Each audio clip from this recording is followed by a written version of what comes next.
Tout créateur connaît ce sentiment, n'est-ce pas? Le doute, la frustration, cette impression de ne pas être compris. Aujourd'hui, on va se pencher sur l'histoire d'un scénariste qui a traversé 15 ans d'incertitude pour en tirer au final la plus grande leçon de sa carrière. C'est un récit sur la persévérance, bien sûr, mais surtout sur la découverte de son plus grand professeur. Regardez bien cette phrase, parce que c'est la clé de tout. Le plus grand professeur, c'est le scénariste lui-même qui a enduré le temps. Ça a l'air simple dit comme ça, mais pour l'auteur de notre histoire, il a fallu plus d'une décennie de doutes et de travail acharné pour en saisir le vrai sens. Alors comment tout ça a commencé? Eh bien, pas par une étincelle de succès, loin de là. Tout est parti d'un sentiment tenace, vraiment décourageant, celui de n'être jamais vraiment compris. C'est le point de départ de ce long combat. Imaginez un peu, passer des années entre 2007 et 2010 avec cette unique question qui tourne en boucle dans votre tête. Pourquoi personne ne comprend ce que j'écris? C'est une interrogation qui va bien au-delà de la simple critique. Ça touche vraiment au cœur de la raison pour laquelle on crée. Et le plus fou, c'est que pendant ces 4 premières années de lutte, alors qu'il se sentait complètement ignoré, l'écrivain a quand même terminé 5 scénarios de long métrage. 5! C'était un acte de pure persévérance sans aucune récompense au bout. Et attention, ces 4 années n'étaient que l'échauffement. La véritable épreuve, ce n'était pas un sprint, mais un marathon. Un marathon absolument exténuant de 15 ans. On pourrait se dire qu'en devenant professionnel en 2011, les choses allaient s'arranger. Logique, non? Eh bien pas du tout. C'est même le contraire qui s'est produit. La frustration n'a pas disparu. Elle s'est installée pour de bon, comme une ombre qui planait sur chaque page. Quand on regarde cette frise, on se rend vraiment compte de la durée de cette traversée du désert. De 2007 à 2020, 13 ans à avancer sans voir la lumière, même après avoir commencé sa carrière pro. Dans le monde de la création, c'est une éternité.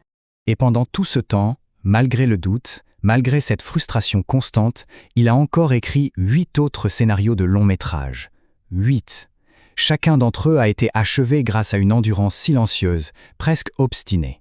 Mais voilà, après une si longue nuit, l'aube finit toujours par arriver. Et pour notre scénariste, un changement majeur, un vrai tournant, était sur le point de se produire. Ce changement, ce n'était pas un éclair de génie, c'était plus subtil, une petite fissure qui a commencé à apparaître en décembre 2020. Juste après avoir terminé son 7e scénario. Et tout doucement, la frustration a commencé à se dissiper. Ce n'était pas juste un petit ajustement dans sa méthode de travail. L'écrivain lui-même a dit que la période de 2018 à 2020 était la plus importante de toute sa carrière. C'est là que les fondations de cette transformation profonde ont été posées, sans même qu'il s'en rende vraiment compte sur le moment. Ce nouveau sentiment de soulagement a fait naître une nouvelle question, peut-être la plus importante de toutes. D'où venait cette transformation? Qui était ce fameux professeur qui lui avait enfin montré la voie? La question « Pourquoi maintenant ?» est devenue une véritable obsession. Après toutes ces années de blocage, qu'est-ce qui avait bien pu changer? Un livre miracle? Un conseil qui a tout débloqué? La réponse était à la fois beaucoup plus simple et beaucoup plus profonde. Il a donc cherché partout des raisons extérieures. Un nouveau livre, un conseil d'impro, une technique révolutionnaire. Mais rien de tout ça. Au final, sa recherche l'a ramené à une source unique et puissante. Une source qui, en fait, avait toujours été là. Et la révélation, elle est là, puissante et simple. Le sauveur, ce n'était pas un mentor, un cours ou une méthode secrète. Le seul et unique maître, c'était lui-même.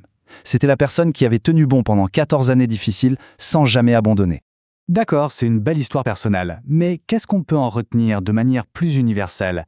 Qu'est-ce que ce parcours nous apprend sur la clé de la croissance créative? Eh bien, la leçon fondamentale, la voici. La créativité, ça ne s'apprend pas seulement dans les livres. Ça se forge dans le feu de l'épreuve. Chaque scénario refusé, chaque page réécrite, chaque doute surmonté, ce n'est pas un échec, c'est une leçon. C'est l'endurance elle-même qui est le véritable apprentissage. Et c'est là qu'on boucle la boucle. On revient à cette image du début, mais maintenant on en comprend vraiment toute la force. Le professeur le plus influent, ce n'est pas celui qui donne les leçons, c'est celui qui les vit. C'est l'écrivain qui reste assis à son bureau et qui persévère, même quand tout semble perdu. Ce qui nous amène à une dernière question. Dans n'importe quel domaine, face à un long défi, où se trouve la véritable source de notre croissance?